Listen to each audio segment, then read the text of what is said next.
मैंने एक दोहा बनाया है, हरि गुरु भजु नित गोविंद राधे, भाव निष्काम अनन्य बना दे। इस दोहे में मैंने अपनी सारी फिलॉसफी रख दी है।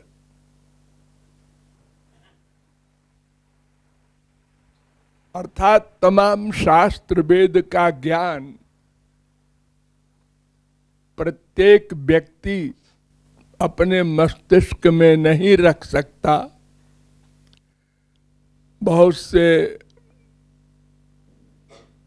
बहुत कम कैचिंग पावर वाले लोग हैं, कम बुद्धिमान हैं,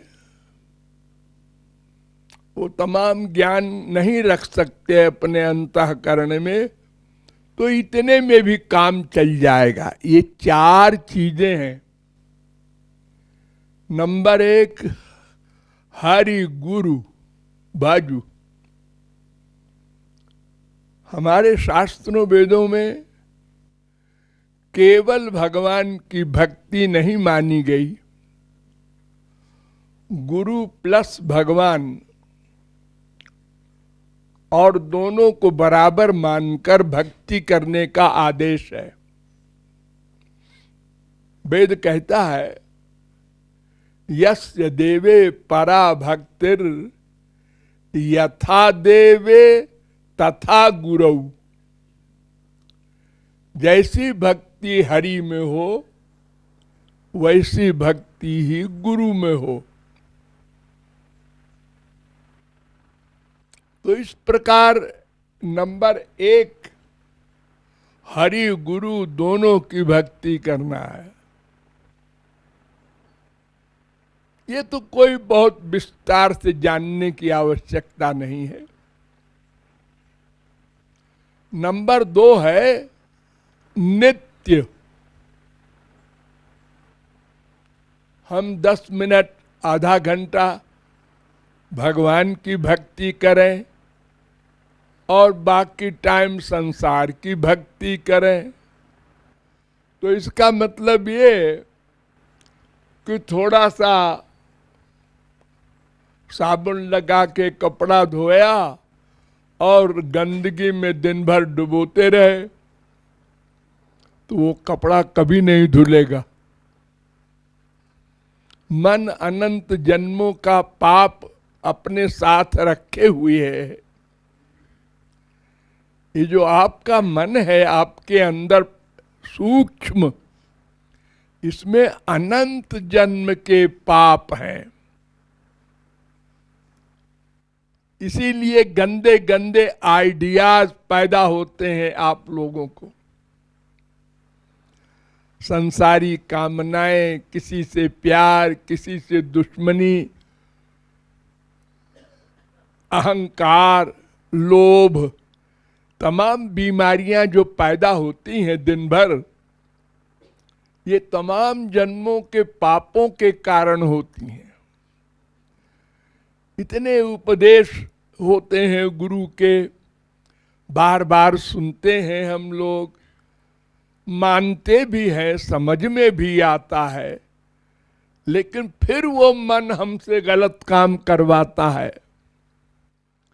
जरा सी बात हम सहन नहीं कर पाते, सही बात भी।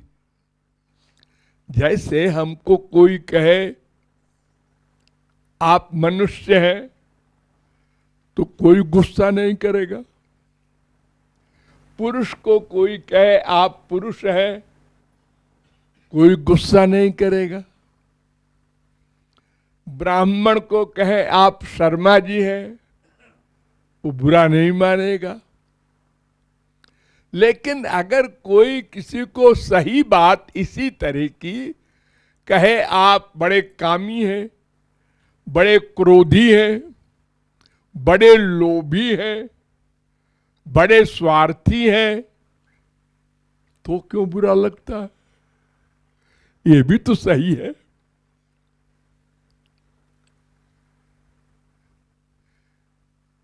कौन सा दोष ऐसा है जो भगवत प्राप्ति के पहले सब में नहीं रहता? अरे साधारण की बात नहीं, बड़े बड़े ऋषि मुनि जोगी जरा सा प्रणाम नहीं किया, शाप दे दिया।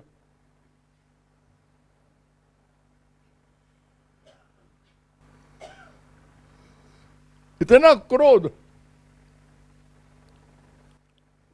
विश्वामित्र ने 25 बार हमला किया वशिष्ठ के ऊपर, बड़ा युद्ध हुआ, दुश्मनी। ये माया इतनी बड़ी पावर है भगवान की कि जब तक इसका अधिकार है तब तक सारे दोष सब में रहेंगे। वो हर समय नहीं रहते, आउट नहीं होता।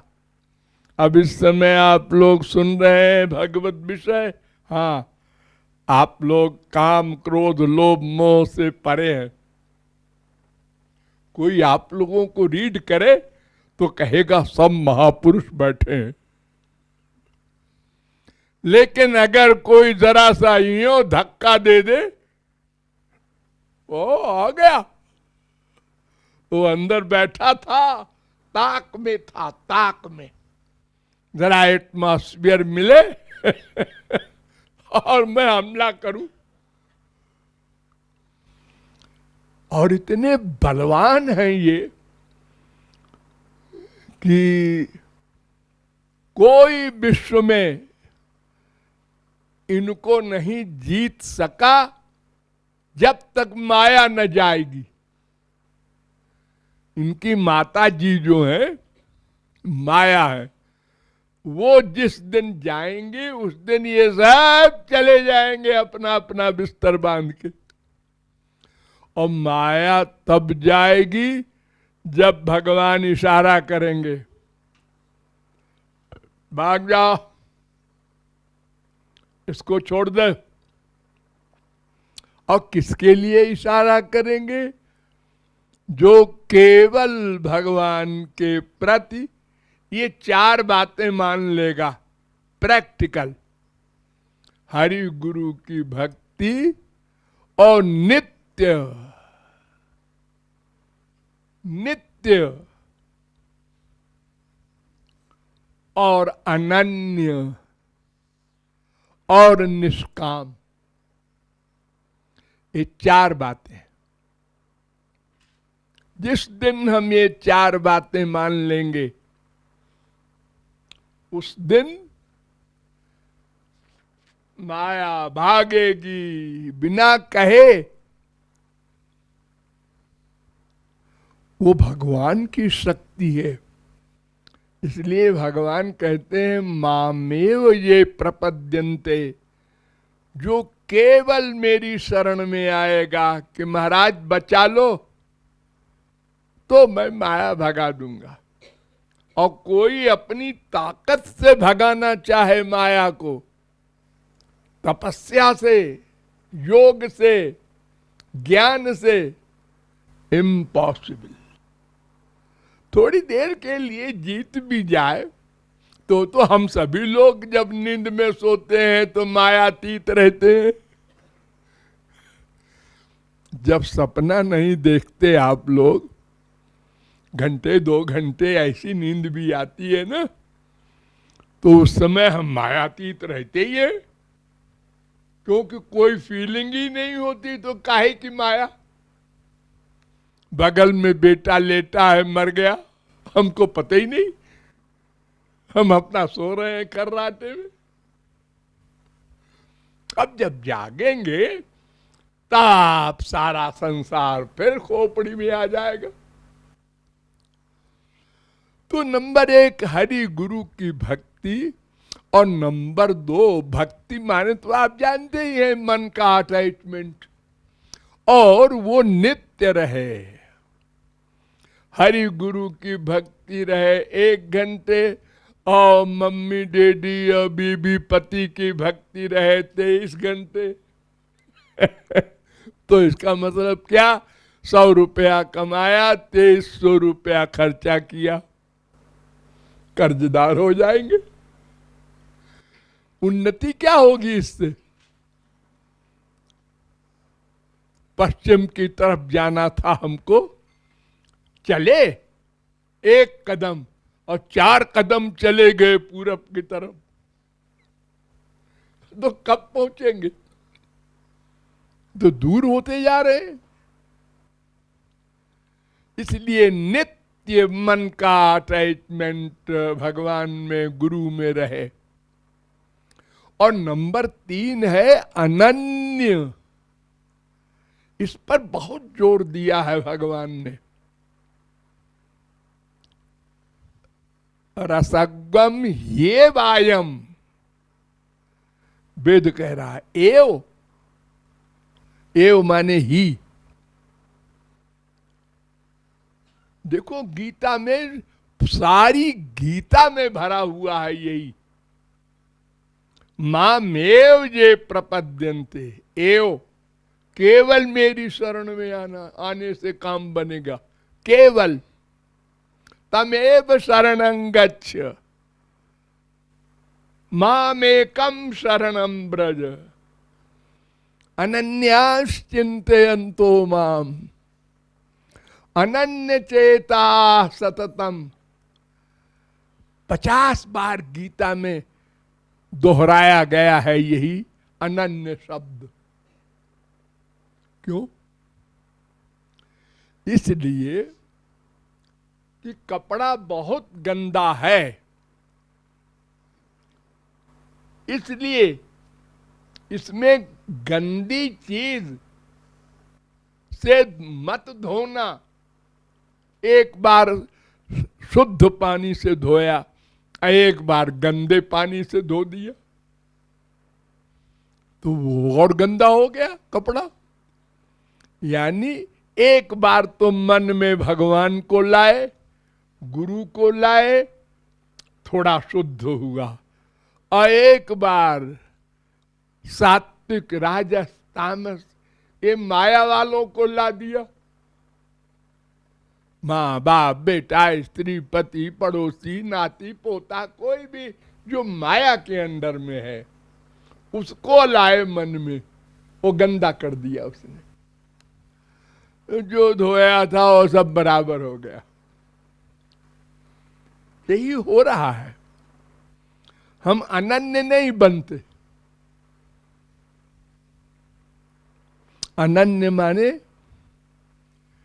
श्री कृष्ण, उनका नाम, उनका रूप, उनका गुण, उनकी लीला, उनके धाम, उनके संत, इतने में कहीं मन रहे आपका तो अनन्य रहेंगे। और इसके अलावा जो बचे वो कौन है?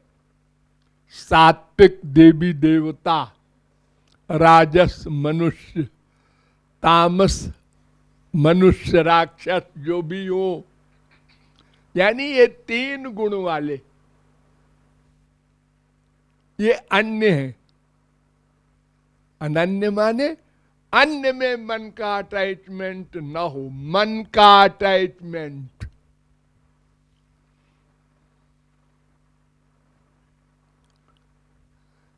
मन ही मेन चीज है।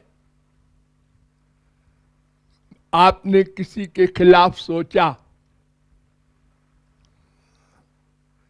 बाप के खिलाफ, मां के खिलाफ, पति के खिलाफ, बेटे के खिलाफ, और आप कहते हैं हमने कभी अपने बाप को कोई खराब शब्द नहीं कहा, अपने पति को कभी गाली नहीं दी, दुर्भावना किया था मन से, हाँ वो तो किया था, तो हो गया। भगवान मन का आइडिया नोट करते हैं, कर्म नोट नहीं करते। अरे इतना खराब कर्म की मर्डर कर डाला हजारों लाखों अर्जुन ने, भगवान ने नहीं नोट किया, क्योंकि उसका मन भगवान में था। तस्मात् सर्वेषु कालेषु माम अनुस्मर युध्य च। मन मुझ में रखना अर्जुन, खबरदार। अगर मन नहीं रखा मुझ में तो फिर दफा लागू हो जाएगी 302 की। हाँ? जैसे मजिस्ट्रेट ने ऑर्डर दिया पुलिस को गोली चला दो पब्लिक के ऊपर, तो गोली चला दिया। उसकी अपनी कोई दुश्मनी नहीं है पब्लिक से। मजिस्ट्रेट से पूछो क्यों चलवाया, पुलिस से नहीं। पुलिस जिम्मेदार नहीं है। अगर पूछेगी भी पुलिस से गवर्नमेंट कहीं की, तो साहब देखिए ऑर्डर है। अब मजिस्ट्रेट से पूछो क्यों ऑर्डर दिया, अरे साहब ऑर्डर न देते अगर ये तो 2 ही मरे हैं, 25 मर जाते। हाँ, तब ठीक किया। तो मन कर्म ही कर्म होता है, इसलिए अनन्य भी होना कंपलसरी है। और एक निष्काम, ये संसार की कामना भगवान से करते हैं हम लोग, हमको ये दे दो वो दे दो, और ये नहीं सोचते कि अगर संसार में सुख है तो भगवान की जरूरत क्या है। फिर क्यों जा रहे हो भगवान के पास खुशामद करने। अगर संसार ही मांगना है तो संसार से मांगो। अरे ऐसा कोई आदमी आपने देखा कि मिठाई की दुकान पर कहे ए जा चप्पल दिखाना, वो कहे क्या कहा आपने, चप्पल पहनने का पैर का सुना नहीं। अरे अजीब आदमी है ये मिठाई की दुकान है, मैं चप्पल दिखाऊं, चप्पल की दुकान आगे है वहां जा। ऐसे ही आनंद सिंधु से दुख का संसार मांगते हैं हम लोग। बड़े बुद्धिमान है। पहली बात तो भगवान देंगे नहीं, अगर दे भी दे तो इसका मतलब ये हुआ कि और आप नास्तिक हो जाएं, नशे में हो जाएं। क्योंकि नदी में पानी बहता रहे सबका लाभ होता है, लेकिन ज्यादा पानी अगर बहने लगा तो फिर बड़ी हानि हो जाती है, बाढ़ जिसे कहते हैं। तो ऐसे ही जब अधिक धन हो गया, अधिक पोस्ट हो गई, कोई चीज अधिक हुई, बस अहंकार आया। भगवान की बात सुनने नहीं जाते आजकल, टाइम नहीं है। टाइम पहले तो जाते थे, अरे साहब आप वो जमाना आ गया, अब तो साहब दिन भर इधर फोन लगा, इधर फोन लगा, इधर व्यापार की बात हो रही है, इधर। जब बूढ़े होंगे तब देखेंगे। बड़े बड़े justice high court supreme court के हमसे बोले थे कि रिटायर होके आपके पास आके भजन करेंगे, वो नौकरी ढूंढ रहे और कर लिया नौकरी कईयों ने। हाँ, तो ये 4 चीजें दिमाग में रखकर प्रैक्टिकल अभ्यास करने से लक्ष्य की प्राप्ति हो सकती है, अन्यथा 84 लाख की चक्की पीसना पड़ेगा। Thank you.